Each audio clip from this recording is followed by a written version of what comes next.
Yeah, these are the topics I'll cover over the next 25 minutes or so. And just before I start, I'll present some of our data and to acknowledge the large contribution of the chair, David Vizur, Oliver Shannon, who's here in the audience, and Matthew Pontifex, who's also here in the audience, to the generation of the data I'll present to you today.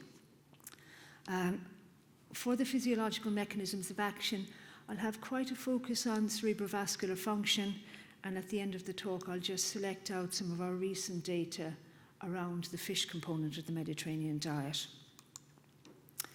So I don't think I need to say too much more about the Mediterranean diet. There is some variability between the 21 countries which make up the Mediterranean basin, but as you know, it is typified by a large plant-based food, usually whole food, minimally processed plant-based foods, things like fruits, vegetables, nuts, seeds, whole grains, legumes, etc. And of course, olive oil as the predominant culinary fat. Now, there's no better endpoint than death. It's quite well defined. So I guess it's a good place to start, really. And this meta-analysis just quite nicely shows that on a 9-point scale, a 2-point increment in Mediterranean diet score is associated with a hazard ratio of about 0.9, a 10% reduction in all-cause mortality. And really interesting, which we sometimes don't realize, it is so for death, it is so for cardiovascular disease, and I think there's some indication of it also for cognitive function and decline, that the effect size seems to be somewhat greater in Mediterranean regions than in non-Mediterranean regions, which I guess we should just spend a little bit of time thinking about or pondering, which we did actually. Karen Murphy and myself just added an editorial to a recent edition of the BJN, which is focused on the Mediterranean diet. And some of the things we thought about are as follows. There tends to be different dietary patterns in Mediterranean regions than non-Mediterranean regions. And in Mediterranean regions, you do tend to have higher consumption of things like olive oil, fish, vegetables, and legumes, making up a higher Mediterranean diet score. The second variable is often somebody is classified as adherent and not adherent based on a median score. And in non-Mediterranean countries, actually, here somebody could be classified as adherent, whereas in Mediterranean countries where the median would be higher, they would be classified as non-adherent, which could contribute to this differential in hazard ratio. The third reason we thought about is bioactive composition. Is there higher bioactive levels potentially in locally produced sun-ripened produce versus rapidly produced tunnel-ripened options, which we often tend to consume in, for example, Northern Europe? Also, in Mediterranean countries, a Mediterranean diet score may be very much tracking a whole lifestyle, which you can only correct for to some extent in your statistical models.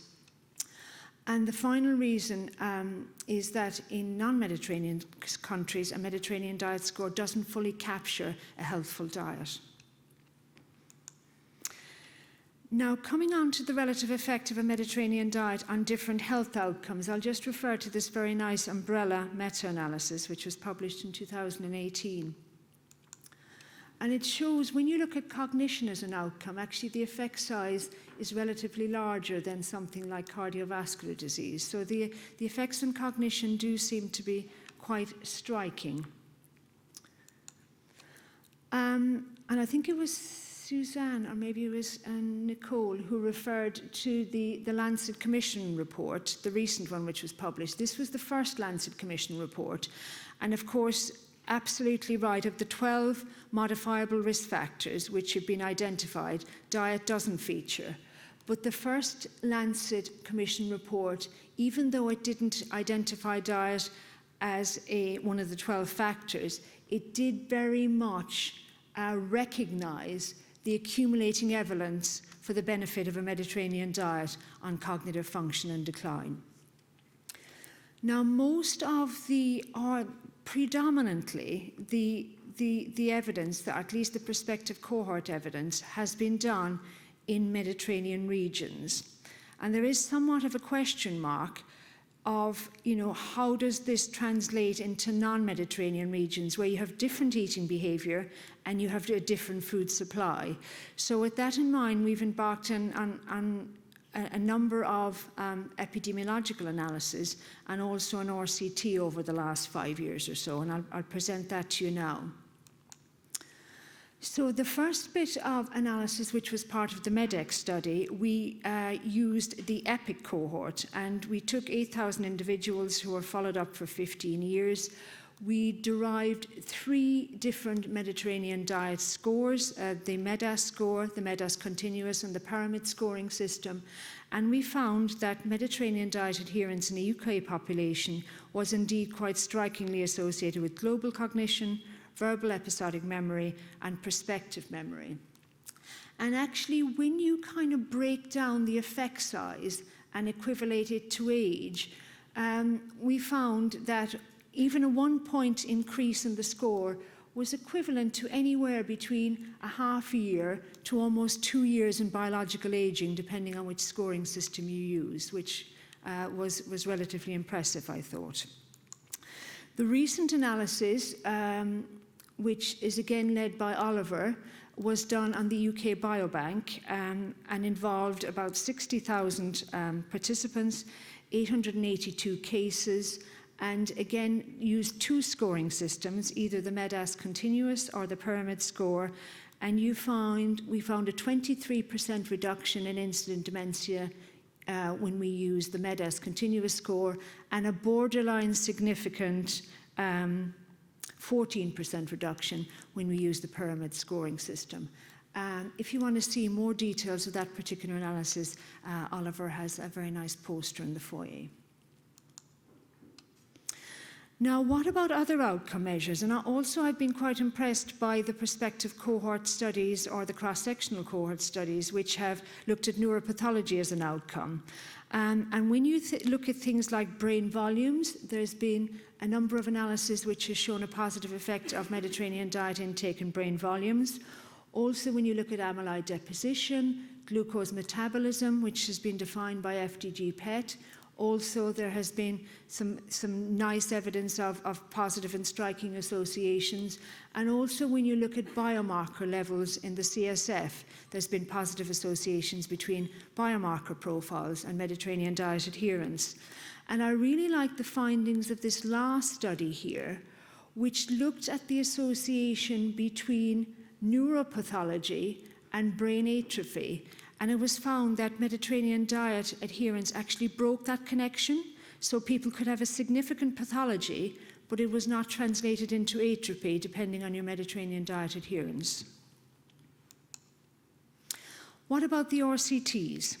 The first, I suppose, significant analysis of this was a secondary analysis of the PREDIMED study, which involved, as you know, about 7,500 people following a controlled diet, a Mediterranean diet, which was supplemented with extra amounts of extra virgin olive oil or supplemented with nuts. Participants were followed up for 5 to 6 years follow-up, and it was found that there was about a 30% reduction in incident cardiovascular disease following the Mediterranean diet. As I say, cognition was a secondary outcome. PREDIMED was conducted in 11 centres. They measured cognition in 2 of those centres, Barcelona and Navarra. And these are the results from that study. So the first, the Barcelona analysis, where they included about 450 participants or so. And I'll refer you here to the last line, which showed that when you look at global cognition, particularly the Mediterranean diet, which was supplemented with extra virgin olive oil, was associated with better global cognition. And this was reflected in cognitive measures assessed by things like the Color Trail test, which measures things like attention and executive function, and also the Ray Auditory Verbal Learning test. This was quite consistent with the finding from the second PREDIMED cohort, which was conducted out in Navarra, and they used 2 measures, the MMSE and the clock drawing task, which kind of are a measure of overall cognitive decline, and again found a significant effective intervention, particularly so for the Mediterranean diet, which was supplemented with extra virgin olive oil. Looking temporally, probably one of the more latest studies which has been published on the Mediterranean diet is a study out of Israel, which compared 3 dietary groups. It compared the healthy dietary guidelines for Israel with a Mediterranean diet group and a Mediterranean diet group which was particularly high in polyphenols, and a very nice 18-month intervention. One of their main outcome measures was hippocampal occupancy volume, and they found a significant effect in the group as a whole, particularly following the green Mediterranean diet. And they found that the effect was particularly evident in older participants. So a kind of a very nice look at the effects of the Mediterranean diet on brain atrophy.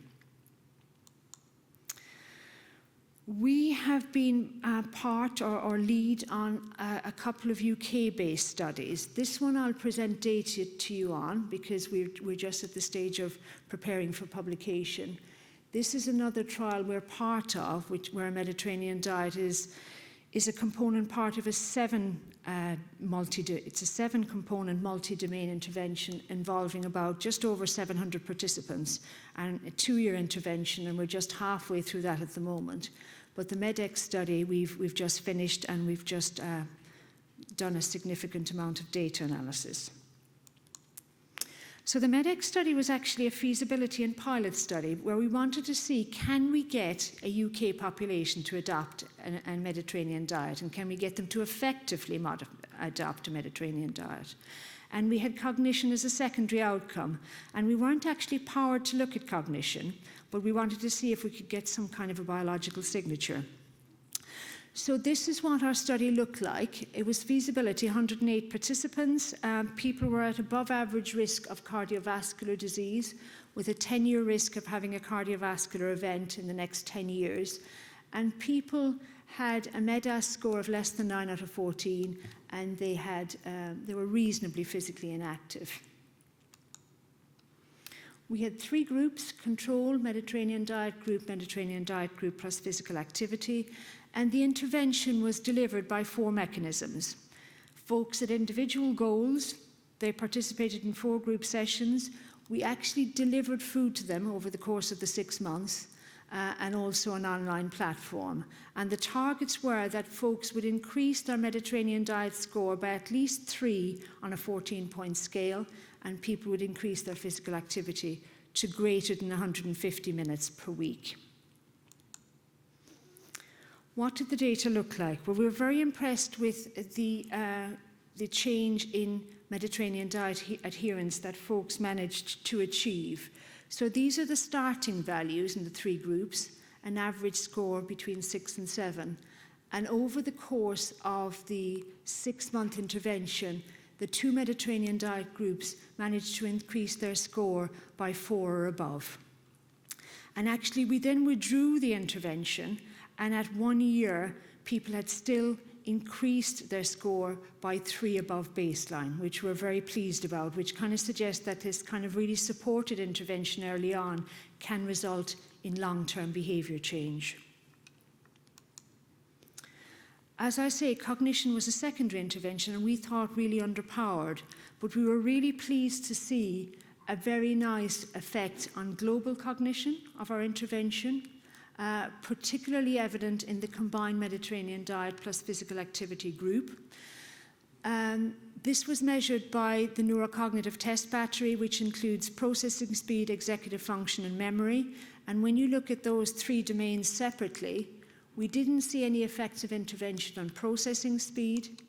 We did indeed see a borderline effect on executive function. This is the Z score of executive function. And when you use the Hailing test for measuring executive function, we did indeed see a significant effect of intervention relative to the control. So this is the combined group, this is the Mediterranean diet group, and this is the control group. And also when we look at memory and our composite memory score, we saw a very nice effect of intervention on memory, which was reflected in the verbal paired immediate test and also in the Ray auditory verbal learning test. So just over the course of 6 months intervention in our UK population, we are getting indications of cognitive benefits. Now let's move on to mechanisms. And there have been many mechanisms which have been purported to underpin the benefits of a Mediterranean diet and cognitive health. And I guess the benefit of a Mediterranean diet is, of course, it's multi-bioactive, targeting multiple physiological processes. And in the interest of time, I'll just briefly discuss the ones in green below. So gut function in the microbiome is the focus of a couple of talks which are coming up, but I'll just put a couple of slides on this. We've recently done a meta-analysis, and you can read for yourself here what we concluded. Overall, the data at the moment is a bit messy, it has to be said, and a bit inconclusive. And included in this meta-analysis, we included 17 RCTs and 17 observational studies. And overall, it didn't seem to be that there was any consistent effect. And there was a huge variation in methodology, and there was a huge variation in the granularity at which people had assessed the microbiome. But saying that, there is a lot of recent RCT evidence coming out which is beginning to unpick exactly the effects of a Mediterranean or plant-based diet in the microbiome. One of these studies, Aurelia has already summarized for me, so I don't need to do that at all, but certainly in the New Age intervention, there was a nice indication of the effects of diet on the microbiome, which very encouragingly was associated with the improved cognitive function and also the improvement in inflammatory markers. Also, there's another study which was relatively small, which looked at the effects of Mediterranean ketogenic diet versus an American Heart Association diet. And again, even over the course of 16 weeks, so quite significant changes in the microbiome profile. And again, this was also associated with short-chain fatty acid changes. And there's a lot of recent interest on the potential effect of short-chain fatty acid profiles on cognitive health. I think there's a lot of work to be done in this area, for sure. And there is a consortium which is put together of these particular studies, which is starting to integrate data from different studies to try and figure out exactly what the relationships are. Moving on to oxidative stress, there's numerous physiological processes, as highlighted in this review, by which oxidative status contributes to cognitive decline, ranging from neurotransmitter oxidation, an effect on brain poof oxidation, right down to neuronal oxidative damage and rate of autophagy. There are numerous components of a Mediterranean diet which have antioxidant properties. The antioxidant vitamins, things like manganese, selenium, copper, and zinc, are cofactors for antioxidant enzymes, and many of the phytochemicals such as resveratrol, isothiocyanates, nitrate, etc., have antioxidant properties. So there's a very good reason to believe that a Mediterranean diet is associated with oxidative benefits which have a knock-on effect on cognitive function. I have to say, as summarized in the first review, and also as part of the activities of a working group I was part of, and we've just published our first findings. It's the Alzheimer's Association working group on the state of play on RCTs in the area of nutrition and cognitive decline. The conclusion we came to was that individual studies which have looked at individual antioxidants have been largely disappointing, and they often suffer from kind of very poor methodology, to be honest. But the emerging evidence for an effect of dietary patterns on oxidative status and its knock-on effect on cognitive function is very encouraging. Particularly studies such as a study led by Karen Murphy and her team in Australia, which showed that using F2-isoprostanes is not a marker of brain oxidative status, but of course a marker of body oxidative status. There is unsurprisingly an effect of intervention. What about inflammation? Inflammation is a difficult one to study in humans. Neuroinflammation is a difficult one to study in humans. There are some imaging techniques coming out which show some promise, and there are some biomarkers in the circulation, things like NFL or GFAP, which have some association with neuroinflammation. But most of the evidence on the effects of Mediterranean diet and inflammation looks at systemic inflammation. And this is one study here, which I think is pretty convincing. I hope you agree with me. It was a study, the Women's Health Study, which followed up almost 26,000 women for 12 years. And it looked at a range of biomarkers. And it looked at the effects of the Mediterranean diet on cardiovascular incidence. And it assessed which were the biomarkers which were mediating that effect, and inflammation and inflammatory markers came out on top. So when you're looking at the benefits of a Mediterranean diet and cardiovascular function, it was inflammatory markers which were the main mediator of that association. Now, I think in time we'll begin to conduct more research which is focused on neuroinflammation rather than systemic inflammation. Cardiovascular function is likely to be a predominant mediator of the effects of a Mediterranean diet and cognitive health. And we know a lot about how cardiovascular health affects cognitive health through processes that I've listed on this slide. Just to bring something else into the mix very briefly, dementia rates are much higher in women than they are in men. About 2/3 of dementia patients are female, and that is the case even age-standardized dementia rates are much higher in females than they are in males. And there's been a lot of consideration what is the biological mechanism underpinning this higher incidence in females. One of the mechanisms we've been really interested in is the fact that females lose vascular function very rapidly as they transition through the menopause. And there's a lot of interest in the effects of loss of large vessel function on cognitive health and decline. And this occurs, as I say, very rapidly in females. And there's also a big interest emerging on the effects of pulsativity. So the brain is normally protected from highly pulsatile pressure and flow due to a rebound effect. And that effect is greater in females than in males. But as women transition through the menopause, they really lose that protective effect. So for me, a really important tractable target for interventions which focus on cognitive health is vascular function. Now, we know quite a bit about interventions which affect things like blood pressure and large vessel function, but there is relatively little known currently, and there needs to be greater focus on what kind of interventions really focus and mediate things like cerebral blood flow, pulsatility index, and cerebrovascular reactivity. That's our ability to divert blood from different areas in the body. So I won't go into the evidence much, but just to say that there's quite striking evidence that a Mediterranean diet affects things like blood pressure. There's quite striking evidence that a Mediterranean diet affects things like large vessel function. But what we currently don't know much about is the effects of a Mediterranean diet specifically on cerebrovascular function.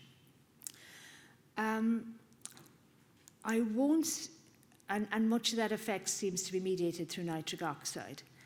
In the interest of time, I think I'll skip any focus on fish and fish oils, just to say in 30 seconds that a component of the Mediterranean diet which is emerging as being particularly important is fish and omega-3 fatty acids. We've done quite a bit of work in rodent models looking at the decline in omega-3 with age, how that is affected by menopause, and how you can mitigate it by supplementation. And rather than rush through this now, I will just send you to look at Matthew's poster, who explains it all very nicely in poster 1, rather than me trying to explain to you in 20 seconds. So, closing remarks. There's a strong and consistent association between a Mediterranean diet pattern, neuropathology, cognitive decline, and dementia in cohort studies. The RCT evidence is less, but the interventions are happening and they are very positive to date. The physiological mechanisms are likely to be numerous, and we're just beginning to characterize what those mechanisms are and which are likely to be more important. What we don't know so much about is the acute and subchronic effects of a Mediterranean diet pattern over the course of a day or days on mental health, which I think is a big gap in the literature. And also, it seems that when you talk about Mediterranean diet components, that there's a lot of evidence that fish and omega-3 fatty acids is a very important factor, even though the RCT evidence so far has been very inconsistent. And it just remains for me to thank the funders of our work and the folks who've contributed greatly to our data that I've presented to you today. Thank you very much.